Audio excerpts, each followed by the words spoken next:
के बाद उन्होंने वो चश्मे जाके दिखाए। अल्लाह के नबी अलैहिस्सलातु वस्सलाम के सहाबा, आपके गुलाम, आपके आशिक, आपके जानिसार, सल्तनत ऑफ ओमान मस्कत को फतेह करके वापस आ रहे हैं दुबई के रास्ते से। अभी मदीने मुनव्वरा हजारों किलोमीटर दूर है। मदीने मुनव्वरा से तबूक ही 1500 किलोमीटर दूर है। पानी खत्म हो गया। अमीर लश्कर से इन लोगों ने दरखास्त की, हजरत अगर पानी का इंतजाम नहीं हुआ तो ये सहरा, ये बयाबान, ये चटियल मैदान, रेगिस्तान हमको हजम कर लेगा, मदीने हम में कोई नफ्स नहीं पहुंच पाएगा। अमीर लश्कर ने 2 रकात नमाज पढ़ी, कुदाल मंगाई, एक जगह कुदाल मारी, मीठे पानी का चश्मा जारी हुआ। मैंने देखा अपनी आंखों, और वो दोनों चश्मे आज भी जिंदा है माशाअल्लाह। मदीने मुनव्वरा वाला तो चूंकि जब लोग वहां जाने लगे तबर्रुक के तौर पर और वहां कुछ शिर्क होने लगा तो सऊदी हुकूमत ने उसको बंद कर दिया। इस मामले में सऊदी हुकूमत बहुत हसास है, बहुत हसास है। आपके इल्म के लिए एक वाक़या अर्ज कर रहा हूं। अल्लाह के नबी अलैहिस्सलातु वस्सलाम सुलह हुदैबिया के मौके पर जिस बबूल के दरख्त के नीचे बैठकर सहाबा से जान के कुर्बानी का मुआहिदा किया था और बैअत ली थी, जिसको बैअतुर रिज़वान कहते हैं और जिसको अल्लाह ताला ने शजरे तय्यब कहा है, उस दरख्त के नीचे हुजूर ने बैठकर सहाबा से जान की कुर्बानी की बैअत ली थी। जमाना गुजर गया, हजरत उमर का जमाने खिलाफत आया, लोग ज्यादा बरकत हासिल करने के लिए उस कीकर और बबूल के पेड़ के पास जाने लगे। हजरत उमर शिर्क और तौहीद के मामले में बड़े हसास थे। हजरत ने फौरन हुक्म दिया इस पेड़ को काट दिया जाए। आज लोग खाली बरकत हासिल कर रहे हैं, कल आने वाली नस्ल इसकी इबादत करना शुरू कर देगी। बुत परस्ती इसी तरह शुरू हुई, कल इसकी इबादत लोग करना शुरू कर देंगे। आपने कटवा दिया तो अल्लाह के नबी अलैहिस्सलातु वस्सलाम की इसी चीज को इस वक्त भी जब हुक्मरान महसूस करते हैं तो उसको बंद करा देते हैं। वो खत पे जो दोनों चश्मे मैंने देखा, मीठे पानी का चश्मा, एक कुदाल मारकर दुआ की तो मीठे पानी का चश्मा, थोड़ी दूर पर एक कुदाल मार करके जब जरा खोदा गया तो खारे पानी का चश्मा जारी हुआ। दोनों में मरजल बहरैन यल्तक़ियान बैनहुमा बरज़ख़ुन ला यबग़ियान।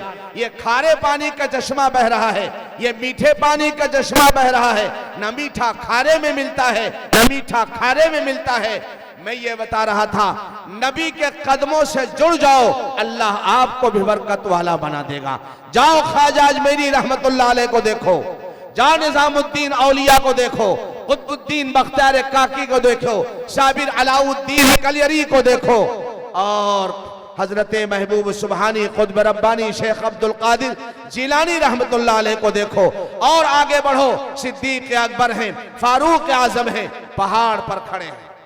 जलजला आया, जलजला आया।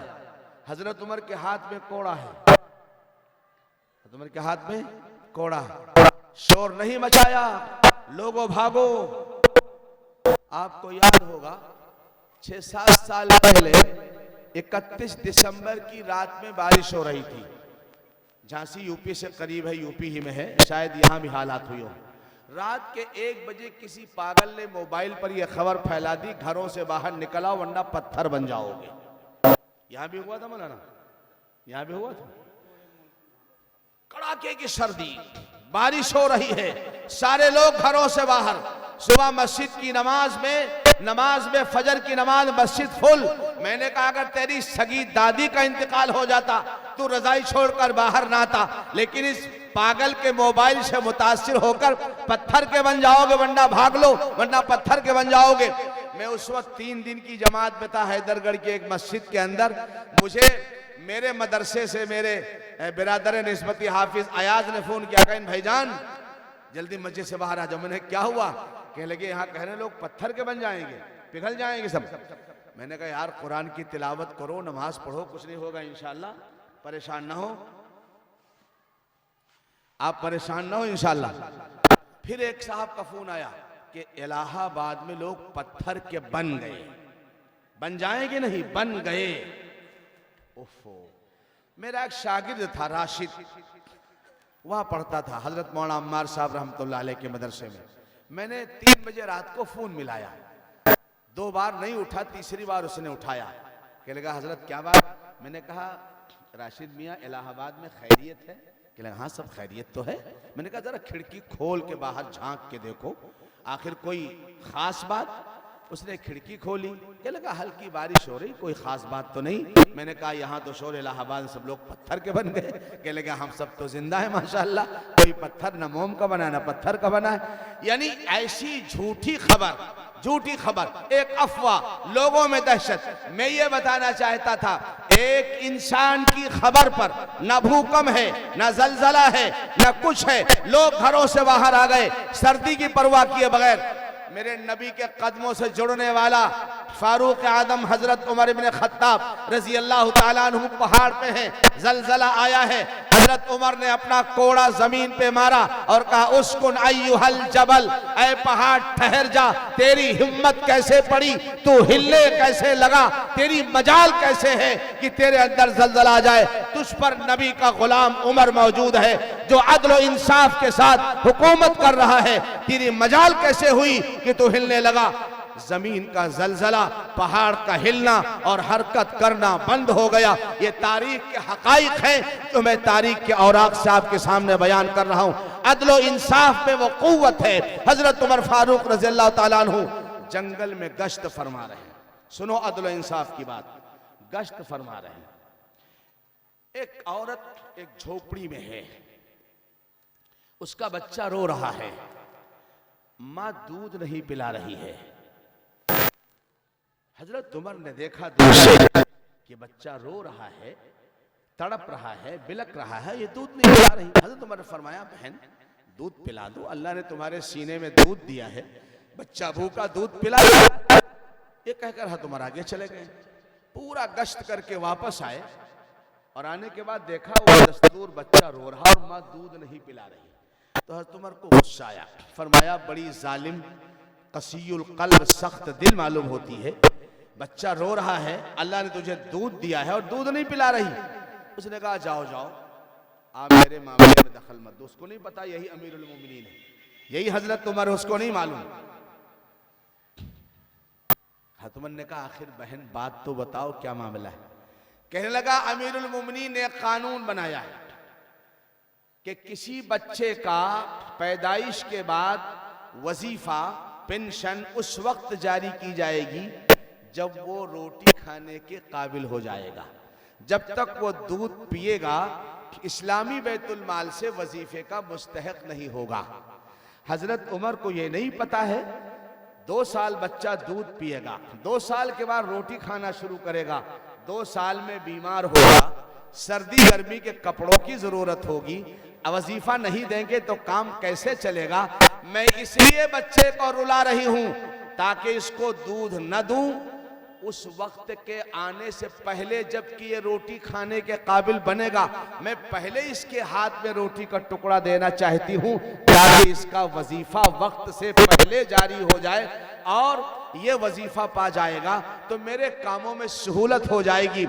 हजरत उमर का दिल लरजने लगा, बहुत दबे हुए कदमों से घर वापस तशरीफ लाए, रात भर बेचैन रहे, बार बार ये कहते रहे उमर तेरे इस कानून से पता नहीं कितने दूध पीने वाले बच्चों का खून हुआ होगा, पता नहीं कितने दूध पीने वाले बच्चों का खून हुआ होगा।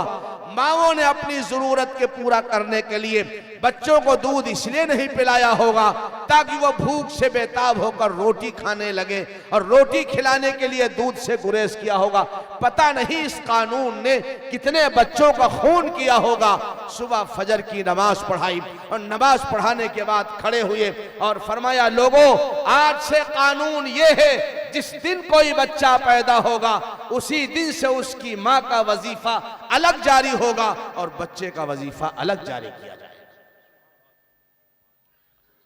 मेरे अजीजों, मेरे बुजुर्गों, ये वो हजरात नहीं थे कि कानून बनाकर अपने एसी रूम में बैठकर स्मोकिंग करें, तुम चाहे जो पूछो, तुम्हारा जो हाल हो उससे हमको नहीं मतलब। ये हजरात दिलों की गहराइयों में उतर करके देखते थे। अल्लाह ताला ने इनको इसलिए पैदा किया था। मैं ये अर्ज कर रहा था, बाकमाल बनना है तो अजमत वाले नबी से अपने आप को जोड़ लीजिए। बाअज़मत बनना है, फलिल्लाहिल इज़्ज़तु वली रसूलिही वलिल मुमिनीन वलाकिन्नल मुनाफिकीन ला यअलमून इलैहि यसअदुल कलिमुत तय्यिबु वल अमलुस सालिहु यरफउ वल्लज़ीना यमकुरून अस्सय्यिआत लहुम अज़ाबुन शदीद व मक्रु उलाइका हुवा यबूर। अल्लाह फरमाता है, अजमत वाले बनना चाहते हो, आओ नबी के कदमों से जुड़ जाओ। एक वाकया सुना रहा हूं, अगली थोड़ी बात अर्ज के बाद खत्म कर दूंगा। बिलाल हबशी का नाम आपने सुना होगा। कौन है? एक काफिर के गुलाम थे। अल्लाह के नबी का चेहरा अच्छा लगा, नबी का कलमा अच्छा लगा, नबी के अखलाक अच्छे लगे, नबी का सलूक अच्छा लगा, नबी पर उतरने वाला कुरान अच्छा लगा, नबी की गुलामी इख्तियार कर ली। सिद्दीक अकबर ने पैसे खर्च करके हजरत बिलाल को आज़ाद करा दिया। काफिर की गुलामी से आज़ाद होकर महबूब नबी की गुलामी के अंदर आ गए और सारी जिंदगी नबी के गुलाम बनकर रहे। नबी के कदमों से जुड़े, मारा गया, घसीटा गया, आग के अंगारों पे सहाबा को लिटाया गया, लेकिन नबी का दामन नहीं छोड़ा। तो अल्लाह ने क्या अज़मत अता फरमाई, सुनना गौर से। मेरे नबी ने एक दिन पूछा, जब आप मेराज में तशरीफ ले गए, देखा कि जन्नत में मेरे आगे आगे किसी के जूतों के घसीटने की आवाज आ रही है। जिब्राइल अमीन से आका ने पूछा, जिब्राइल ये कौन है? जन्नत में तो मैं हूं और तुम हो, अभी तो कोई इंसान जन्नत में नहीं आया है, किसके चलने की आहट महसूस हो रही है मेरे आगे पीछे? कहा, या रसूल अल्लाह, ये आपका गुलाम, ये आपका आशिक़-ए-ज़ार, ये आपका जानिसार, ये आपका महबूब गुलाम बिलाल हबशी मदीने में चल रहा है और उसके चप्पलों और जूतों की आहट जन्नत के अंदर आपको सुनाई दे रही है। अल्लाह के नबी दुनिया में तशरीफ लाए, सुबह बिलाल को बुलाया, कहा, बिलाल तेरा वो कौन सा अमल है जिसकी वजह से तुम मेरे साथ साथ जन्नत के अंदर चल रहा था? कहा, या रसूल अल्लाह, कोई खास अमल नहीं है, हाँ अल्लाह के रसूल एक अमल है, और वो अमल अल्लाह तौफीक दे तो हम भी बहुत से लोग कर सकते हैं, माएँ बहनें भी कर सकती हैं। फरमाया, या रसूल अल्लाह, जब मेरा वजू टूट जाता है, अगर मैं जाग रहा हूं तो मैं फौरन वजू कर लेता हूं और अल्लाह जितनी तौफीक देता है उतनी रकात तहियतुल वजू की नफिल नमाज पढ़ लेता हूं। आका ने फरमाया, बिलाल यही वो तेरा अमल है जिसकी वजह से अल्लाह ने तुझे ये मकाम अता फरमाया कि तू दुनिया में चलता है और तेरी आहट जन्नत में सुनाई देती है। हजरत उमर फारूक का दरबार लगा हुआ है, आखिरी बात अर्ज कर रहा हूं, दरबार लगा हुआ है।